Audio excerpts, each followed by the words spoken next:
Wild One. This historic wooden roller coaster is sadly set to close along with Six Flags America this year, after over 100 years of operation. But just how good do I find this classic wooden roller coaster? Find out in this review. Giant Coaster opened at PARAGON Park in 1917 as the world's tallest coaster at 93 feet.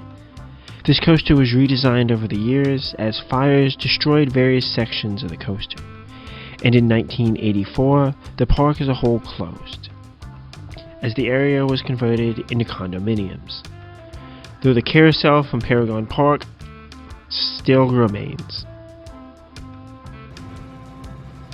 Wild World was looking to relocate a signature coaster and was inspired by Canobie's successful relocation of Phoenix from Texas, and they were able to relocate Giant Coaster for a bargain price, though likely they had to do a lot of maintenance on it, including re-adding the final bunny hills and helix.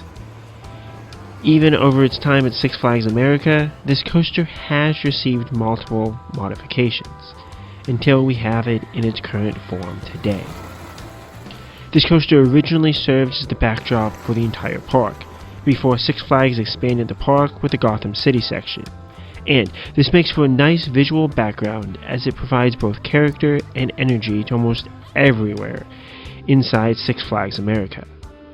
The coaster sits in the Mardi Gras section, which is loosely themed to Mardi Gras, which seems unfortunate as I've really enjoyed the various Mardi Gras shows at Six Flags Fiesta Texas. Other than its name, this coaster really has no theming to incorporate it into the overall area, which is about on par with how the area is themed overall, to be honest. This coaster, strangely, was the only coaster running 2 trains on my visit, so even on the busier day that I visited, the line was relatively short, and it was empty with 2 train ops on the slower day I visited.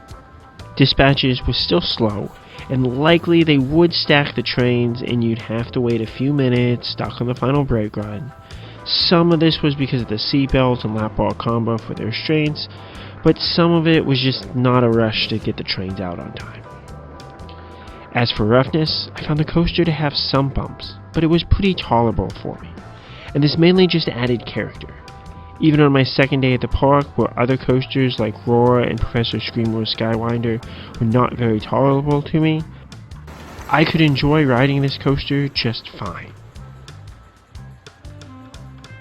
After leaving the station and going up the historic lift hill, the first drop offers a decent feeling, especially towards the back. The first drop is curved as well, which gives you a little bit of extra whip as you pull down it. This leads into an airtime hill that you crest rather slowly, but still gives a decent drop from it. And with the park leaving the rockwork from the old log flume there, you have a bit of character here as well. This leads into a double up that does sap most of your speed for the turnaround while only giving you faint pops of airtime on the way up. The following double down and bunny hill offer decent pops of airtime, though these are not profiled sharply enough to really send you flying out of your seat. Still, you have a decent sense of speed here. This leads into a larger airtime hill that is common on these older out and back wooden coasters. Next is another hill with a turn and a shallow drop off of it, followed by a small bunny hill.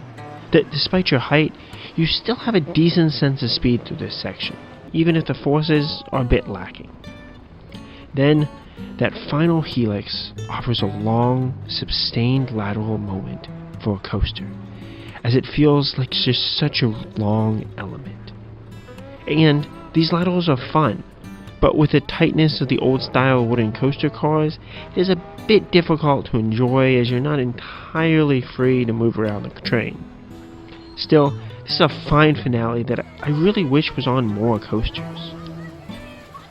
Overall, how good is Wild One?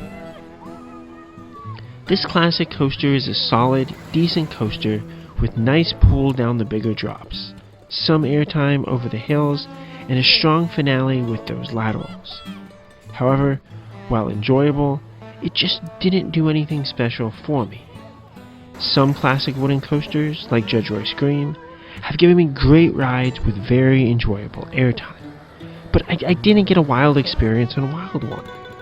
Likely for some, this coaster will have a special place in their hearts, especially if they got a ride with a bit more to it.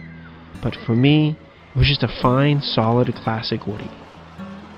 I rank it right above Vortex at Siam Amazing Park, which is my second favorite coaster in Thailand, as I appreciate the strength of its drops and power of its elements, though that final helix really saps a lot out of me with its painful forces. I place Wild One right above Roar at Six Flags America, as that coaster, while very rough, has a more ambitious layout with drops that play really well, at least for me. What has your experience been on this classic coaster? Are you sad that it is finally going to be retired? Let me know, and as always, keep crap.